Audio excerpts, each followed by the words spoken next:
Hey guys, welcome back. It's Lucid and we're playing Bogarus. It's turn 14, I think? 15.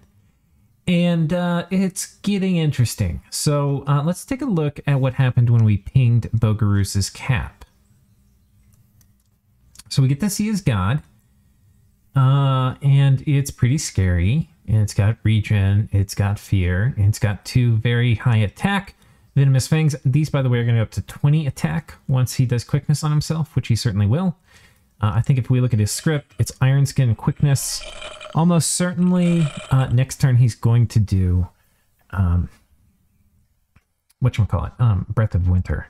Importantly, he's also got these guys out summoning skeletons, and that actually is going to matter some. Even though this is just level 1 animate skeletons, which is really inefficient. You can see these guys are already fatigued out, only making a few.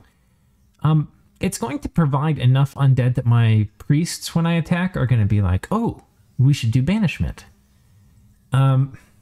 Which is going to mean they're not killing PD. In addition, the guys that we don't banish will help bolster the HP pool of his side of combat, making it less likely that the PD is going to rout.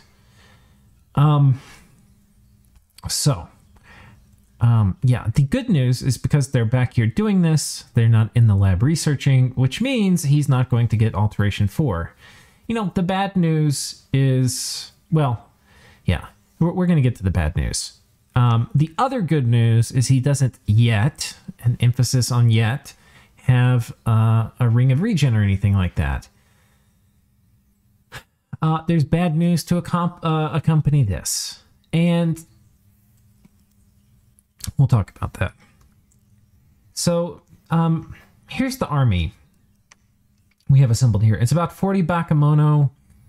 It's about 30 archers and about 15 crossbows. And it's about, I don't know, 35-ish Malia Druzina. It's about to be reinforced by another, let's say, 23 or something Malia Druzina, some more infantry, a few more archers. Yeah, so that's good. But the question is, will that be enough? And I thought the answer would be yes. I thought with the smite spam and all of that, the answer is yes. But, you know, it turns out the answer is no. Because I went and tested it. Because we're all in. I tend to test all-in moves. You know, you spend enough time preparing for a game and all of this, and I'm only in one game at a time, so I'm sitting here thinking about it, and rather than sit here and just think about it, we test it. Yeah. So, turns out we get absolutely spanked if he ups PD. So, this right here is 40 PD, and on top of that, he's getting a few more of these guys every turn, and he's getting... and he has some mercenaries. Now, the mercenaries actually are going to help me in a sense, in that they are going to be much easier for me to kill than the PD. He has both mercenary squads, by the way. So that's a thing. But yeah, they're not actually going to help him that much. It's why I didn't even put them in my test games, because I would have had to wish for them, and I was doing it to have the research right without debug mod on. But yeah, the mercs, if anything, we can kind of kill them easier than we can the PD with lance charges, because these guys are no joke. Like, let me show you in Cold 3.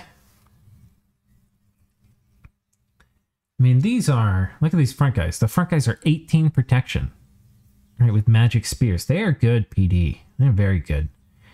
And sure, we can kill them with lance charges, but can we kill 4 or 5 rows of them? I don't know.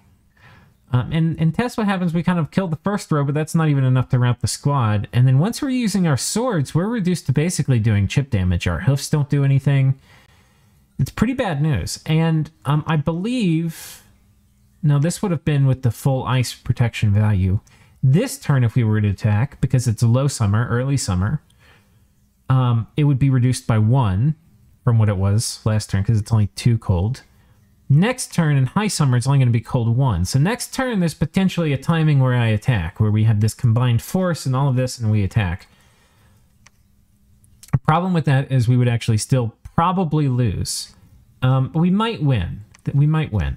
The thing, though, is if we lose and all the PD, which is primarily what we were fighting, will still be there. So I don't really like those kinds of things. Yeah, so it's looking like we need to wait.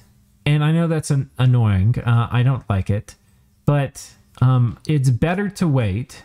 And as we wait, it's not going to mean that long until we actually siege through the fort. Because I think it's going to be 750 in winter, which is when we're going to end up attacking it.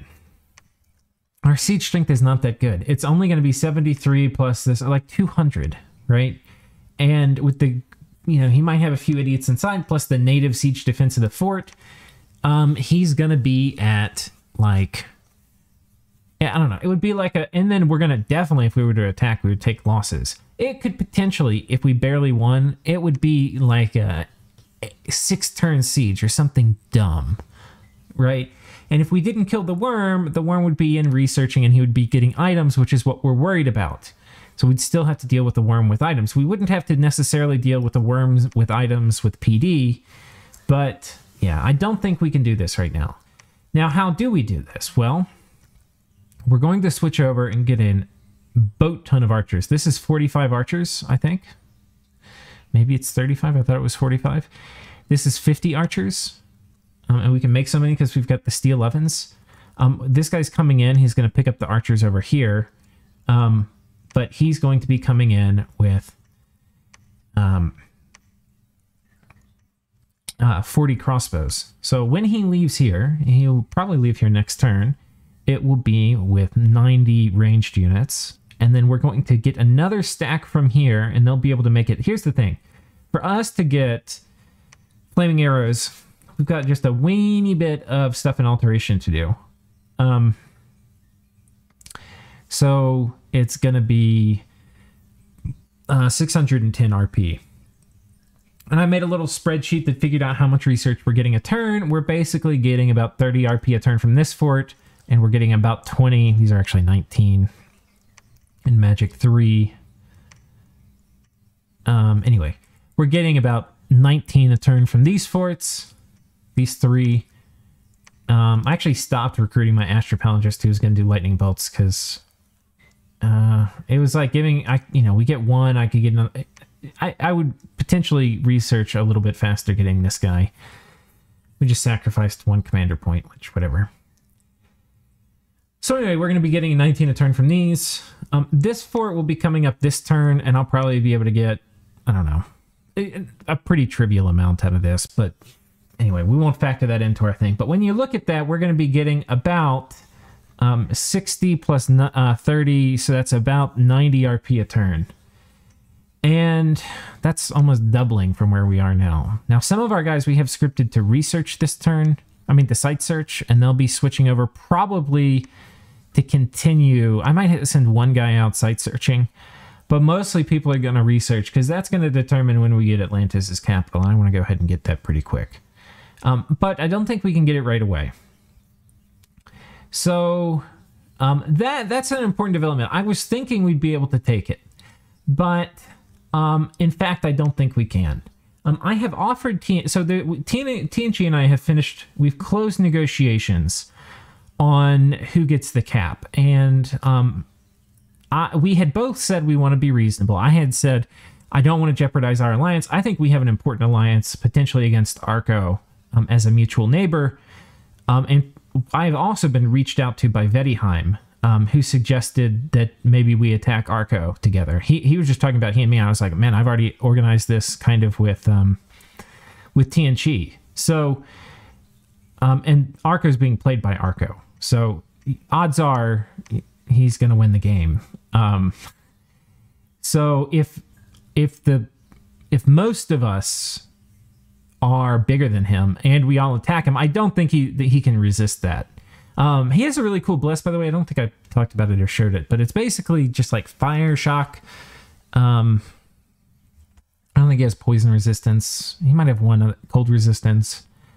So he has the resistances, and then he has like blood surge and +2 strength.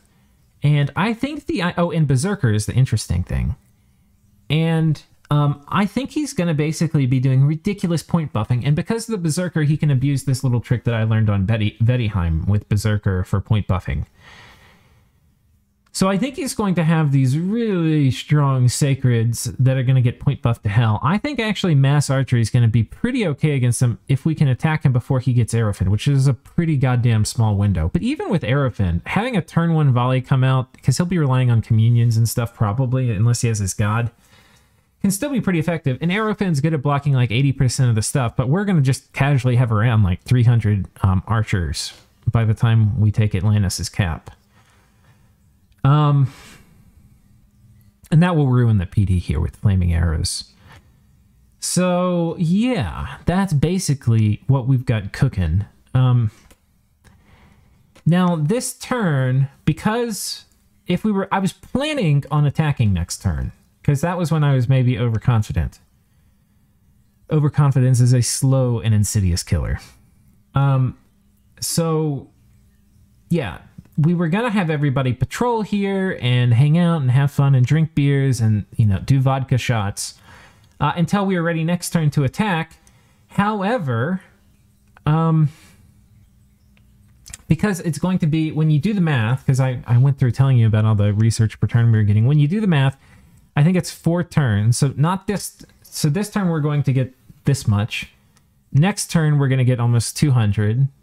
A turn after that, we're going to be at 500 total, or more than that, like almost 600. We'll be at like we'll be like 590. But the thing is, I'm going to also have to move mages. So some of my math, because without Conjuration 3 to do, you know, whatchamacallit, Phoenix Power, we would need 4 mages. So I think the way it will work out is the turn after that, we'll probably actually have Phoenix Power, and I'll probably only need like whatchamacallit, 3 majors total rather than 5, because I would need 4 communion slaves right now to do Flaming Arrows. I have to be up to, you know, an effective Path of Fire 3 to cast it. So, anyway, yeah, when you look at it, these guys are going to have time to get all the way over here. So next turn, when they're here, we'll be at +100, right? +100. When they're up here, we're going to be at 190. When they're, or not 190, we're going to be at 290. When they're here, we're going to be right under 600. We'd be like right at the threshold for them to attack.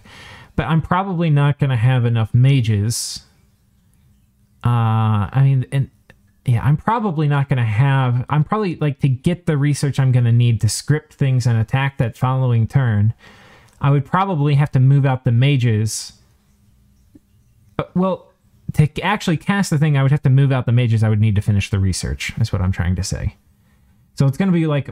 We're right on the edge, and maybe if these guys were to research this turn, that would be enough, and that would save me a turn. How much is it going to be? 13? I mean, that could be the difference.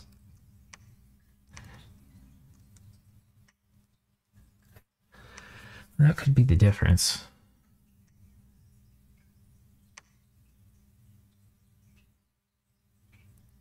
Yeah, we might actually be able to do it then. We'll try that. I'm not going to actually do the hard math to figure it out. But it's possible by the time this army gets here. So when the time they're here, which is only going to be 2 turns, we're going to have 2 turns of these guys and we're going to bring them in. Next turn, so if this turn I would make this. Turn after I would have to make one of these guys. If this guy is not a fire random, which he's probably not, I'm probably going to have to send this alchemist on a little trip up with this army. Or no, not an alchemist. Well, the other thing that... Okay, no, never mind. Cancel that. What's going to matter is I'm sending a little curse party over here, and we're going to curse the god and run away, because he's almost certainly going to patrol with his god this turn. Otherwise, I would take his cap. So we're going to curse and run away. I'm going to also see the rest of his script. We've got a couple bodyguards on him in case there's javelins. There's a better chance he gets out. He could totally die. I think he'll be able to beat the snake off the battlefield, though maybe he wouldn't.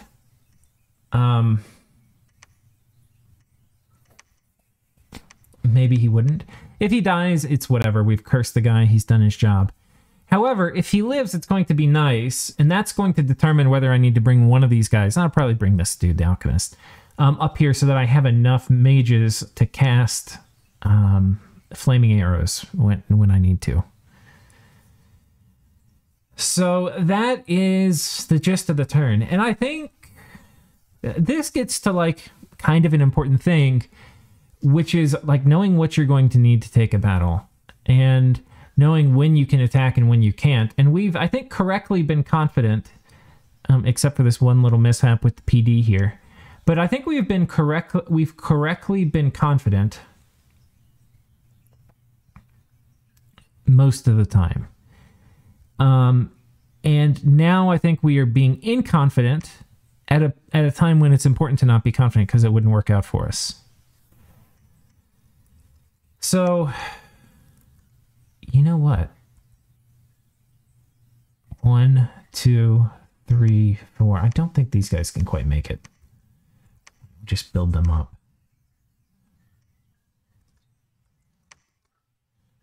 Got a commander coming to pick these guys up. These guys will make it if the battle goes one more turn.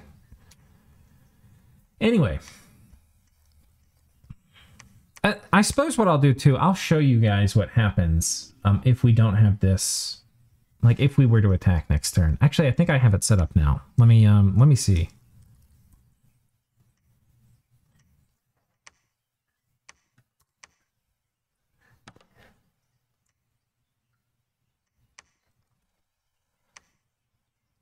This is not, we have an army that's a little stronger than this, but it's not a lot stronger. And I think this is actually, I did this test actually in Summer 1, so these guys are not 18 protection like they normally are.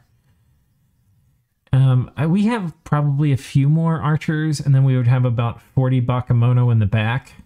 So we would be a little stronger than this, but this is the amount of heavy cap we would have. And this is the amount of eparchs. We curse the god here. This is what would happen.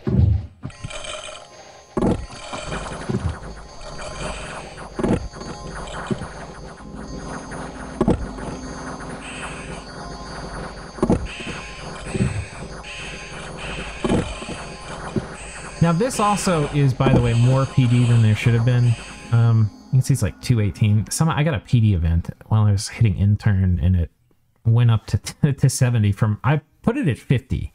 Because what else is he going to put money on this turn other than more PD? So 70 is probably too much. And this was close. Like we might have maybe won this in summer. But I don't think we would. I think we probably would have lost. And if we won, it would be at great, great cost. So anyway, yeah, I mean, you can see by the battle report, we got wrecked. We killed 17 Ice Guard, and the PD is still here. So yeah, we don't like that one little bit. However, if we have a boatload of archers, it will work out. So, and I think flaming arrows should do okay against 18 protection. It'll be effectively 9. So it'll be pretty easy for chip damage to slip through, but it'll just be chip damage. It's not like it's going to delete them, but it's going to cause, I mean, it's going to regularly get through with like a point or two of damage. Because I think it's 8 AP.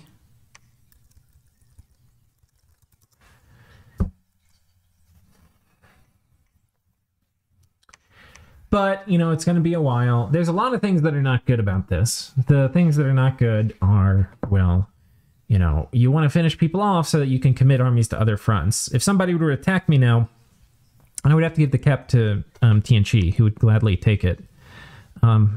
So there's bad things about it.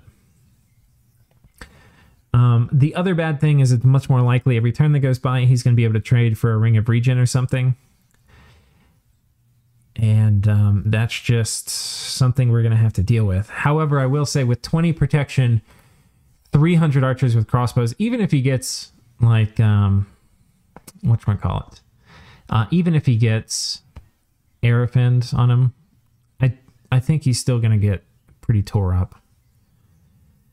So we'll see. And if it goes long enough, I don't know. We'll see. It may be, depending on how things work out, that we can also... Well, no, we probably won't. I was going to say we might be able to get in Wind Guide. That would definitely require waiting another turn. So that's basically that. It's basically going to be waiting.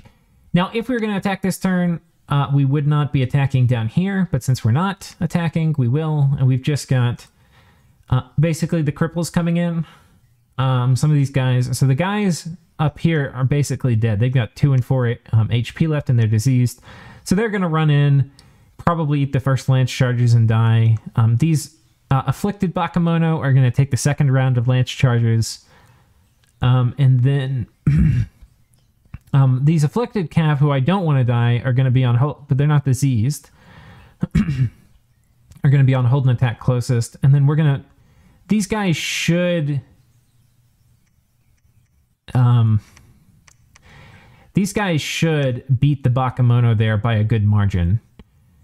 And after the lance charges are broken, they should spank the enemy heavy cav. But if they don't, we have the Bakemono to clean up. So I think this has a pretty good chance of working. Maybe getting rid of some of the afflicted dudes. And if it doesn't work, it's not a huge deal. We're also bringing... Actually, I think we want to do turn 1 Sermon of Courage. Then we'll do turn 2 Divine Blessing. We're also bringing our Prophet. And he can sit here and preach. He has snow move unlike the other eparchs, so he... No, he can't... I don't think he can actually move to their cap from here. But it would be actually a little close. Do we have anybody we could test it? We could kind of test it here, right? So if we select this guy...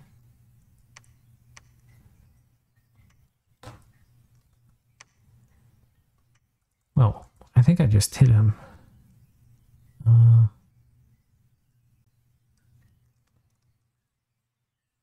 it, they're really gonna make it hard. Okay, we'll have to take the things off him. So I'm gonna make sure we don't lose any orders here. Okay, this guy by himself to go to an enemy province. 8.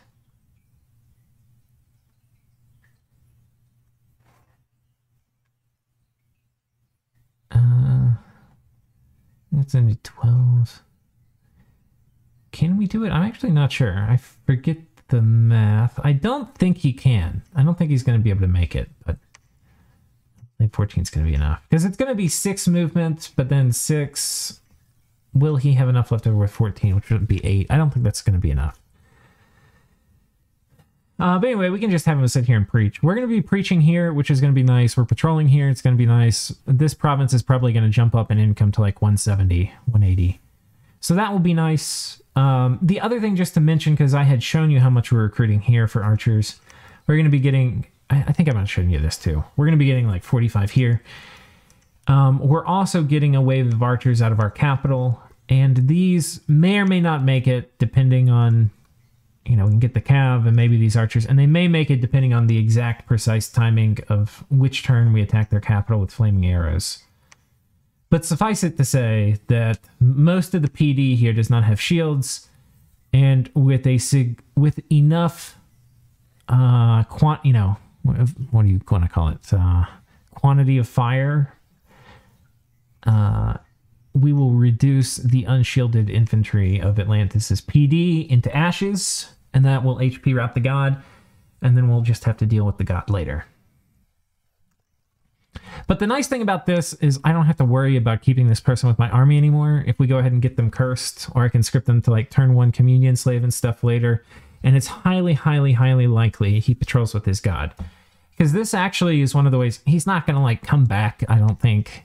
Like this would be step 1 of like a 6-step process to even being like a real player in the game again. So being a real player in the game is a bit of a pipe dream. But this would be a major reversal if I attacked this turn and lost. Which I almost certainly would lose. Right? And if I didn't test it, I wouldn't have attacked. I would have waited for these to come in, and then I would have attacked in high summer. And then there's a chance it would have worked. But it was like 50-50. And I don't want to be rolling those dice at this part of the game. So,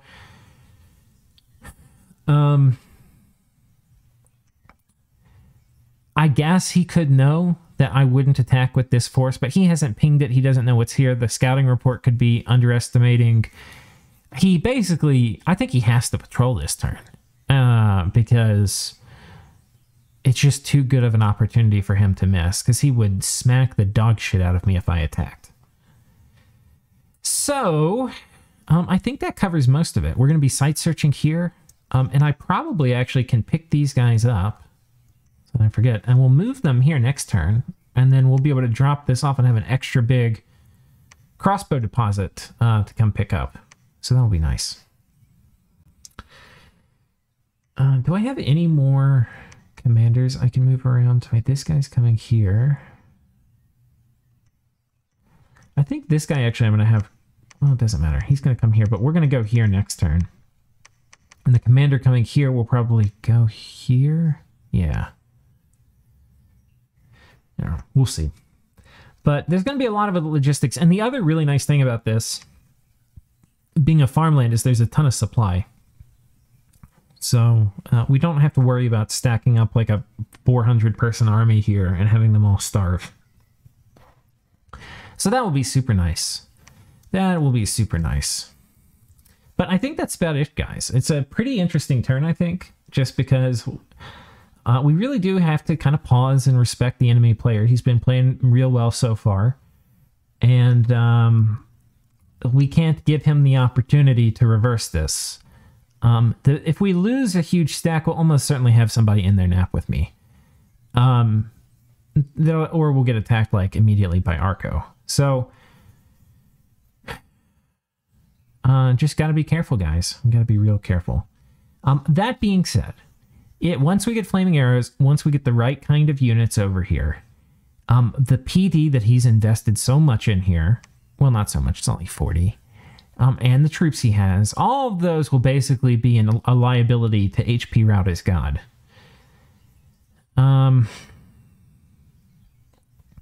Yeah. I think once we get enough archers, the archers should do... I kind of want to test it to see what happens, but 300 archers, well, 220 archers and 80 crossbow are very, very lethal. Even with Arrowfend and a Ring of Regen, I don't think he would be able to survive that in conjunction with the Smite Spam. It's just going to be a tremendous amount of incoming damage. A problem with that, though, is there's going to be enough friendly fire that they will probably, within a turn or two, destroy anything within 1 tile of the god. So it will completely fuck up all of my melee stuff. So we'll have to... It's a little interesting, and if I were really... We could test it. It wouldn't be that hard to test. 80 crossbow. Okay, we're going to test it. All right, guys. I got a test game pulled up. I got the units recruited. Let's see what the hell happens. This would probably be about the amount of stuff we would have. That should work. That should work. That should work. That should work. Oh, holding fire, not holding attack.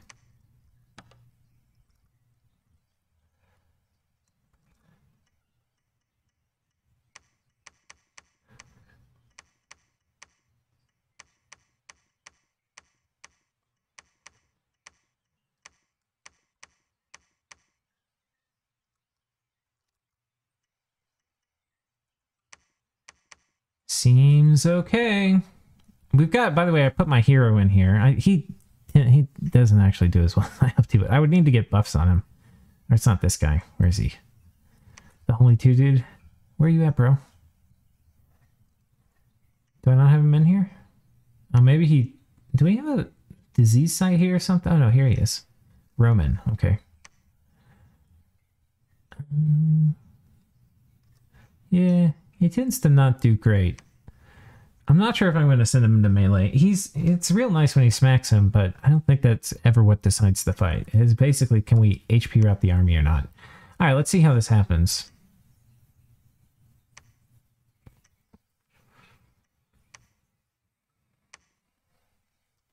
This is only 4 turns away. And you can see it's just a lot more stuff too compared to that other army. Some damage coming out, but Flaming Arrows isn't up yet. There it goes. Crossbow volley, just annihilating stuff.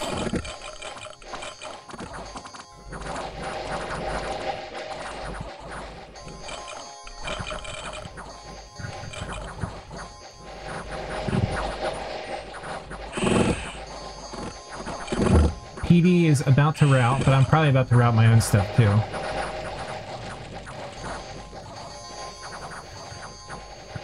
Oh, he actually did make contact with the god. It's a bit unusual.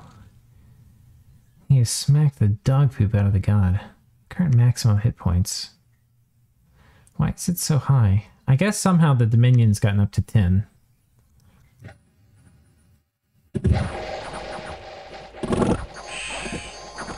Yeah, this J without... I need, and it might be worth... Maybe I'm gonna see if I can trade for an Amulet of Aerofend.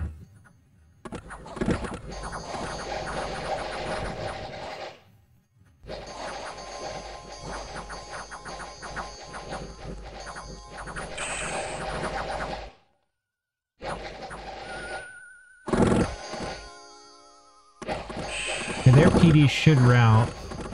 Okay, there he dies. But he's afflicted this guy up pretty good. I mean, that's honestly not even a bad trade, getting all those afflictions on him. It's a multi-hero, too. It's not exactly like he's irreplaceable.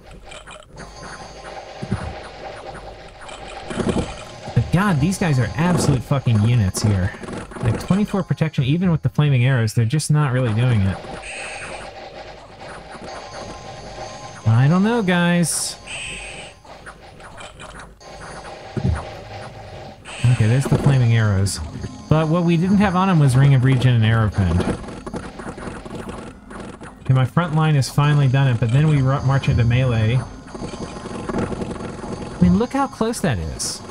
Look how close that is. Now, there's more PD than he's probably going to have. Probably about as much stuff. Ooh. Ooh. Oh. Don't like that. No siree, Bob. I didn't like that one bit. Not one tiny ass bit. I mean, having the Veti behind too will help, because one of the things that happened in this battle, if we zap forward a bit, is the Malia Druzina, we don't have a lot of depth. And so, like, look here. Like, having other things here to help secure this flank would be really nice. I think I had these guys on attack rear. I probably should have had them on attack closest. Because as great as it would be to run back here, with this much PD, these guys never are able to flank. So I think it's better just to have these guys on attack closest. I think, yeah. I don't know. It's,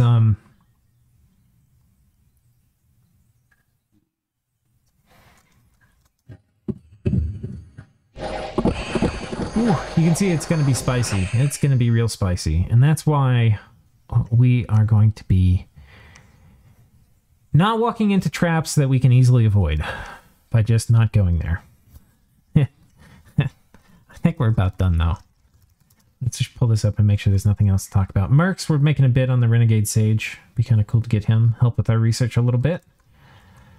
might help us make that earlier turn timing if we can pull it off. And yeah, boys, I think that's about it. In terms of what's happening in the world, I have news that Ulm might have attacked Joman.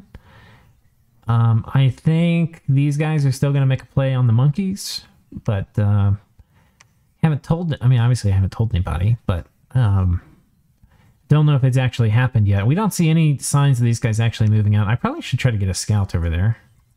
I kind of can do that, can't I? I think it's going to be worth having a scout over there just to see some of that. It's kind of nice if I know a war is going to happen and I send a scout. That makes a lot more sense to me than maybe hoping on a prayer that the scout does something useful, which oftentimes they don't, except annoy me. I don't think we got this guy on hide and wait. Let's go see what's happening over here in Joman. Let's move him up this way. So